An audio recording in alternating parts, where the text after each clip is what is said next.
As you know, last week, Gabriel Batista is the one that shot my deputy dead center in the chest. Gabriel Batista said that he was going to die by secondhand suicide. That was his terminology.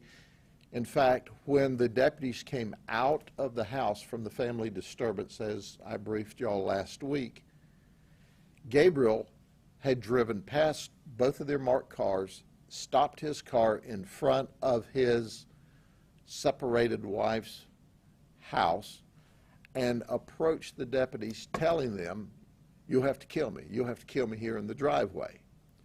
Well, today we're making the video that we saw and retrieved from the house available for you. And I'm going to go over that. As you see, our deputies tried to talk to this man who from the very beginning has his hands behind his back. You see, we're trying to talk to him and de-escalate it. He's backing away from us. He's going to back around his car, which is in the road, and immediately we pull our firearm and our taser when he would not de-escalate, and we continue to talk to him, Now what we can't see, and you'll see right here, he's got a gun in his hand, and he shoots, and he ends up shooting 6 times at our deputy. Our deputy's firearm jammed after the first shot, but the first shot was enough. He slipped and fell and threw his gun down by the time our second deputy transitioned to her firearm and they were ready to re-engage him.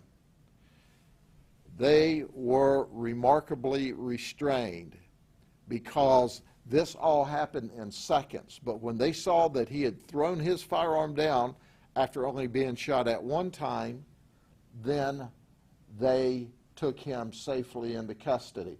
And note that our deputy, even after being shot in the chest, was able to take the man into custody. And you see they've got the light on him. The one with the light's got the firearm, the other one's got the taser. She tries to tase him right here. At the same instant he shoots, he goes down, he throws his gun down, he's got his hand in the air. They both have their firearms out. Now this is after he's shot in the chest. And he's already, he's cleared his gun, reloaded, and they've taken him into custody.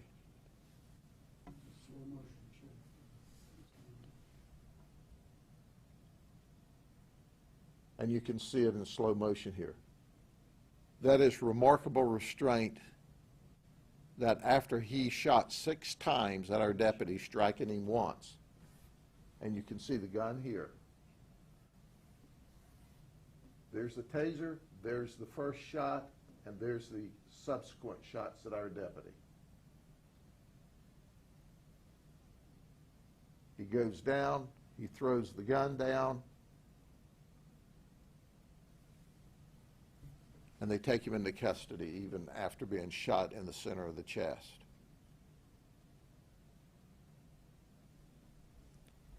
He's in the county jail under no bond. He might as well get used to it. That's where we intend for him to stay for the rest of his life once he has a jury trial. And I'm certain that when we present all the evidence to a jury, they'll make the appropriate decision based upon the evidence before them at that time. Any other questions before we go? How are your deputies doing at this time? Yeah, they're doing remarkably well. Our deputy was treated and released from the hospital. As you saw, even after taking a bullet to the chest, I mean, he's Superman. He stayed in the fight, recovered, cleared his firearm, and was still able to participate in taking the guy into custody. Our other deputy, who had the taser, because once again, we're trying to use less than lethal. We didn't see any firearms, but when somebody does not comply with us, and we've said this over and over and over, when somebody does not comply and their hands are behind them, we automatically have to guess that they've got some kind of weapon that they want to hurt us, but still they tried to de-escalate. And it goes from this to this, and that's how fast you're shot. So we're blessed that with 6 shots, the only one that hit him was the one dead center where his vest was, and that he survived. And quite frankly, we've got to ask ourselves, what's going on in these people's minds?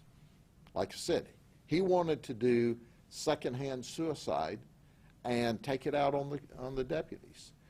And once again, they showed remarkable restraint, because in that split second, and even though he had thrown the gun down, him wallering around in his hands, he could have easily picked that gun back up, and they would have been justified in using more force than they did. But that is experienced deputies. One had 22 years of experience, our female deputy there, and our male deputy who was shot had 15 years of experience. So at the end of the day, everyone's okay, and they'll be coming back to work. There's a period of administrative time until we can do some reports, and also we have a protocol when they're in a high danger situation. They have to talk to our psychiatrist and be cleared by him before coming back to work. So we're blessed. You spoke to the deputy who was shot. How is he reflecting upon this? Oh my goodness. When I saw him at the hospital, and he had an abrasion, and he had the abrasion really because he was wearing his St. Michael's that he said he never leaves home without.